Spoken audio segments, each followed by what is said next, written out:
Well, now we come to the third parable, and here's where I'd like to spend a little time. And in the first two, we get the Son, God the Son, the Good Shepherd, God the Holy Spirit with that woman. Uh, but in the third one, we really get God the Father, I think, primarily presented to us. And really, we have more the effect produced in the soul. It was the shepherd's activity in the first parable, the woman's activity in the second.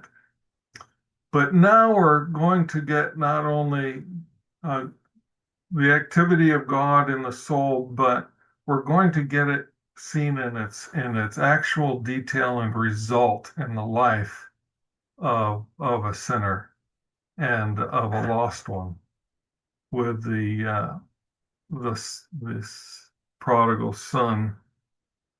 Verse 11, and he said, a certain man had two sons. And the younger of them said to his father, Father, give me the portion of goods that falleth to me. And he divided unto them his living. And not many days after, the younger son gathered all together and took his journey into a far country. Well, God has given many good gifts to man. And just taking a couple of verses from Ecclesiastes and many other verses could be brought in. Every man should eat and drink and enjoy the good of all his labor. It is the gift of God. Every man also to whom God hath given riches and wealth, and hath given him power to eat thereof, and to take his portion, to rejoice in his labor. This is the gift of God. But God intended man to enjoy all that he had given him in his presence.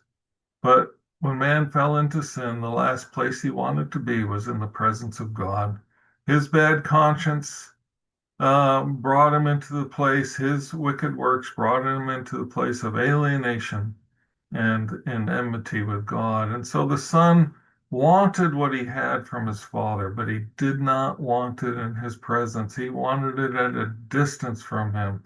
And he wanted to go away and enjoy what he felt was his and not have his father looking over his shoulder, nothing to impinge his conscience, nothing to impede his will.